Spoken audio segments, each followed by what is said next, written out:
So then after my fourth master's degree from Cornell, I knew it was time for bigger and brighter challenges, and I decided to move forth into the most lucrative part of my career, where I would uphold the right and privilege of my family to continue on toward greatness in all fronts, specifically financially.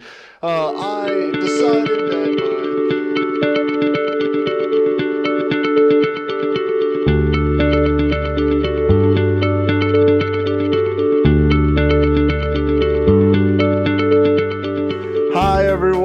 Noah Hammond and Corinne Lacombe back with our 11th video in this 12-part series, The 12 Pillars of the True Man.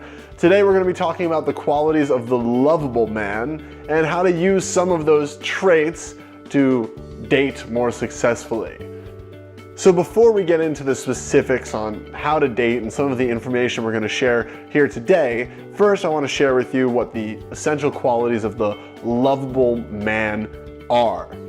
Now, the lovable man, as it pertains to this topic of conversation, is the kind of guy who is very much effortlessly social, who has a big social network of people that really care for him and he really cares for, has lots of friends, lots of connections, the opportunity to do lots of interesting things, and it all happens relatively easily for this person. They are non-judgmental, they see the positivity and the positive aspects of other people, and the lovable man is really able to bring out other people's greatness as well as express their own. So the lovable man is a really great person to have around, and it's also very contrary to the typical way that a man would be portrayed in our society today. Corinne, would you like to elaborate on that a little bit? I can feel it. You're ready to say something. Yeah, it's just that in society, I think sometimes the programming and the societal norms send the message that men should be gruff and abrasive and a little bit standoffish and a little bit, untouchable and just kind of edgy maybe. But when a woman's looking for a man, she wants him to be as lovable as can be. She's thinking about kids, that's a lovable father. She's thinking about her parents and her family, that's a lovable boyfriend to bring over. She's thinking about, old and new social situations where she's going to want to know that it was a success last time you guys went to that social event and it's going to be a success the next time.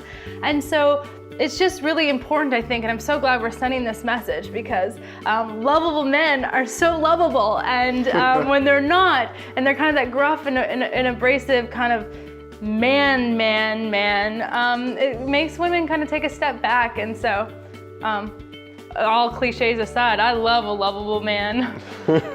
So ultimately, we're not saying or suggesting that a man needs to have no toughness to him or no grit. But if that's all the man has, then you're typically not going to find the most healthy relationship that involves the ease, the social comfort, the sharing and the communication and things like that. Without getting too much into off-topic discussion though, how do we take these traits of the lovable man and put them into your dating life for a successful dating life? Well, dating is actually very simple if you allow it to be. If you let go of the social norms about, okay, if the night is going well, try to kiss her here and take her out to dinner and make sure to take her somewhere fancy, or bring her flowers, or these are even social norms that have changed now, and now it's like, be too cool for school and act really aloof and make her struggle for your attention. And men, we fall into these different information streams of whether, this is the way to be cool on the date, or that's the way to be cool, or where do we take her?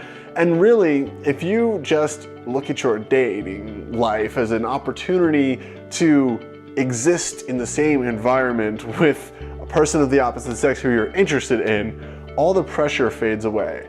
It's not about when do I kiss her or how can I get her into bed. Those results don't matter. If they're going to happen, they'll happen as an effortless byproduct of natural human biological function of sex and reproduction, right? It happens when pairs bond, And things like, where do I take her and how do I show off my cool points? All of those things are irrelevant. And if you actually just look to where is a low pressure place where we can exist together, walking on a beach, walking down the street, window shopping, being at a coffee shop, anything that just enables you to reconverge on space from the first time you met and see if there's anything there, if it goes further.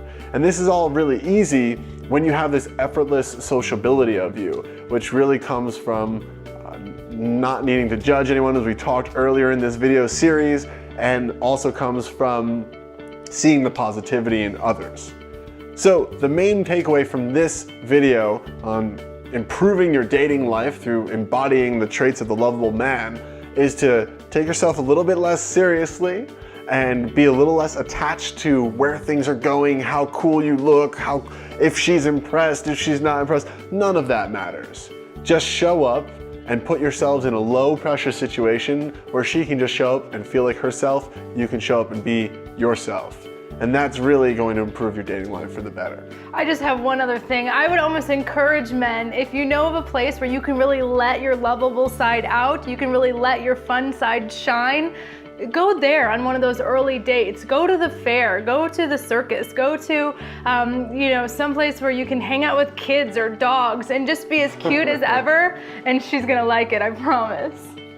Awesome. So if you're looking for more information on the topics you've heard in this video or seen in our previous videos, head over to truemanacademy.com. There's a free training there you're going to want to get your hands on. And we'll be back tomorrow with the final video in this 12-part series talking about the sexual man. Stay tuned. Lovable, guys. Bye.